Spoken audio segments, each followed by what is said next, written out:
ये काठियावाड़ की प्रसिद्ध रियासत भावनगर है, जहाँ पुराने रंग ढंग के साथ साथ नई शैली की अट्टालिकाएं भी बनी हुई हैं। सुंदर महल, बड़े बड़े तालाब, बाग बगीचे और विशाल मंदिरों ने नगर की खूबसूरती को कई गुना बढ़ा दिया है। प्रमुख स्थानों पर उन लोगों की मूर्तियां स्थापित हैं जिन्होंने जामनगर का गौरव बढ़ाया है। हिंद सरकार के उप प्रधानमंत्री सरदार पटेल हवाई जहाज से सौराष्ट्र के संयुक्त राज्य की स्थापना के अवसर पर यहाँ आ रहे हैं। सरदार पटेल 11:30 बजे हवाई जहाज से जामनगर पहुंचे। हवाई मैदान पर राज प्रमुख नावानगर के जाम साहब, उप प्रमुख महाराज साहेब भावनगर, श्री UN ढेबर, बंबई सरकार के गृह मंत्री श्री मोरारजी देसाई और नगर के दूसरे प्रमुख सज्जनों ने सरदार वल्लभ भाई पटेल का स्वागत किया और उन्हें हार पहनाए। हवाई मैदान से चलने के पहले हिंद सरकार के गृह मंत्री सरदार पटेल ने सैनिकों की सलामी ली। दरबार भवन के बाहर सड़कों और खुले स्थानों में अनगिनत नगरवासी सरदार पटेल की सवारी के आने की प्रतीक्षा कर रहे हैं। ठीक समय पर सरदार वल्लभ भाई पटेल नावानगर के जाम साहब के साथ राजकीय गाड़ी में दरबार भवन जा रहे हैं। राज प्रमुख नावानगर के जाम साहब ने भरे दरबार में काठियावाड़ की 5 रियासतों के राजाओं से हिंद यूनियन के प्रति राजनिष्ठा की शपथ ली। इनमें भावनगर के महाराजा साहेब, पालिताना के महाराजा साहेब, ध्रागंध्रा के महाराजा साहेब और कोटड़ा संघानी के ठाकुर साहेब भी शामिल थे। रियासत के प्रधानमंत्री श्री UN ढेबर और दूसरे मंत्रियों ने भी इसी प्रकार राजनिष्ठा की शपथ ली। महाराजा साहेब जामनगर ने सरदार वल्लभ भाई पटेल के सामने भारत सरकार के प्रति राजनिष्ठा की शपथ ली। जाम साहब ने इस शुभ अवसर पर भाषण देते हुए कहा कि आज 5 राजपूत राजाओं ने हिंद सरकार के प्रति राजनिष्ठा की शपथ ली है। वे अपने इतिहास और परंपरा को पूरी तरह समझते हैं, इसलिए आप लोगों को इनकी शपथ पर पूरा भरोसा रखना चाहिए। राज प्रमुख होने के नाते मैं संयुक्त राज्य के कामकाज को सुचारू रूप से चलाने की कोशिश करूंगा। अंत में सरदार पटेल ने अपने भाषण में कहा कि आज से राजकीय कामों में राजा और प्रजा का बराबर का अधिकार है, इसलिए प्रजा के कंधों पर भी बहुत बड़ी जिम्मेदारी का बोझ आ पड़ा है।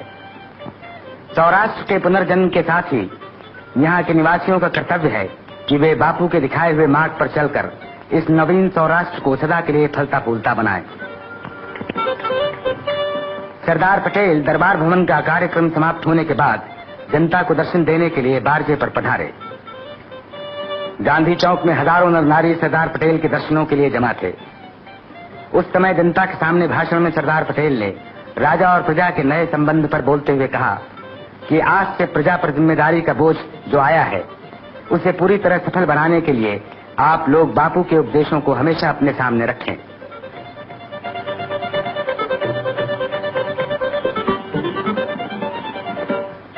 दूसरे दिन बारादरी में सरदार वल्लभ भाई पटेल ने सौराष्ट्र के राज प्रमुख जाम साहब और दूसरे राजाओं से भेंट की। इस अवसर पर वहां के प्रतिष्ठित लोग भी उपस्थित थे।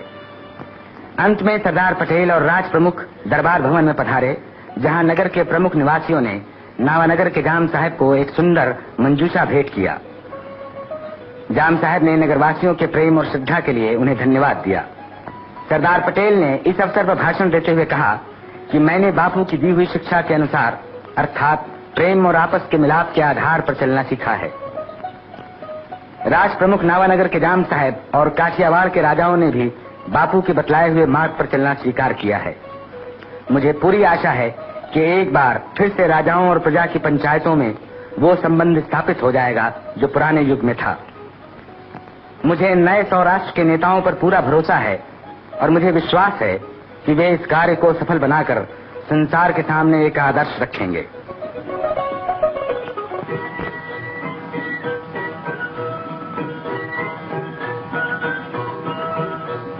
चौदह मार्च 1948 का दिन भारतीय जहाज बनाने वाले उद्योग धंधों के लिए बहुत महत्वपूर्ण है। हवाई जहाज द्वारा भारत के प्रधानमंत्री इस जलयान को समुद्र में उतारने के लिए विजयपट्टनम पधारे। सिंधिया कंपनी के संचालक गण तथा नगर के प्रतिष्ठित नागरिकों ने पंडित जी को फूलमाला पहनाकर उनका स्वागत किया।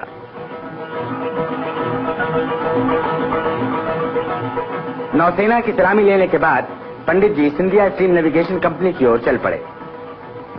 इस कंपनी का बनाया हुआ जलूषा नामक जहाज समुद्र में उतरने की प्रतीक्षा में खड़ा है। इस समारोह को देखने के लिए जनता की बहुत बड़ी भीड़ जमा थी। आज का दिन उन्हें उन प्राचीन भारतीय जहाजों की याद दिला रहा था जिन्होंने दूर दूर के देशों से व्यापार करके प्राचीन भारत को उन्नत और समृद्धशाली बनाया था। पंडित जी श्री वालचंद हीराचंद के साथ जलावतरण विधि को पूरा करने के लिए मंडप में पधारे।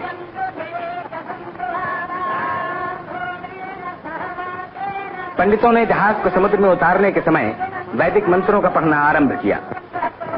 श्री वालचंद हीराचंद ने पंडित जी से जहाज के जलावतरण विधि को पूरा करने की प्रार्थना की। इस अवसर पर श्री वालचंद हीराचंद की ओर से प्रधानमंत्री पंडित नेहरू का स्वागत करते हुए श्री मास्टर ने अपने भाषण में कहा कि पंडित जी के कर कमलों द्वारा हमारी कंपनी के बने हुए पहले जहाज का जलावतरण इस बात को प्रमाणित करता है कि देशी जहाजों के उद्योग धंधे को बढ़ाने में हमारी सरकार का पूर्ण सहयोग है। साथ ही साथ उन्होंने सरकार को विश्वास दिलाया कि हमारी कंपनी अधिक से अधिक संख्या में जहाजों को बनाकर देश को उन्नत और समृद्धशाली बनाने की सदा कोशिश करेगी। पंडित जी ने अपने कर कमलों द्वारा फूलों को जलयान पर चढ़ा के और नारियल को तोड़ के समुद्र में जहाज उतारने की विधि को पूरा किया।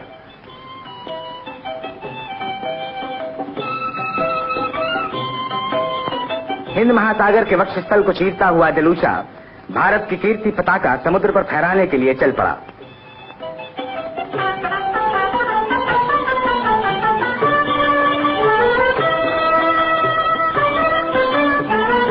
जनता ने जय जयकार के नारे लगा के इस जहाज के प्रति मंगल कामना प्रकट की।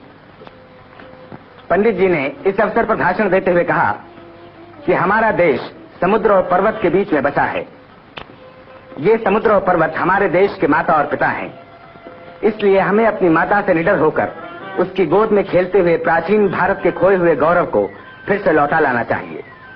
जहाजों के कारखानों के बारे में विचार प्रकट करते हुए पंडित जी ने कहा कि जहाज निर्माण के उद्योग को पूर्ण शक्ति से बढ़ाया जाएगा। कंपनी की प्रशंसा करते हुए पंडित जी ने कहा कि सिंधिया स्टीम नेविगेशन कंपनी ने विदेशी सत्ता का सामना करते हुए जहाज संबंधी उद्योग धंधे को अपनाकर देश की जो सेवा की है वो भुलाई नहीं जा सकती। साथ ही साथ उन्होंने इस बात पर हर्ष प्रकट किया कि इस जहाज बनाने के कारखाने के मालिक और मजदूर बड़े सहयोग के साथ जहाजों का निर्माण करके देश को उन्नत करने में सहायक हो रहे हैं। अंत में पंडित जी ने कहा कि मुझे पूरा विश्वास है कि निकट भविष्य में जलूषा के समान हजारों जहाज समुद्र की लहरों से खेलते हुए सारे संसार में भारत की कीर्ति फैलाते रहेंगे।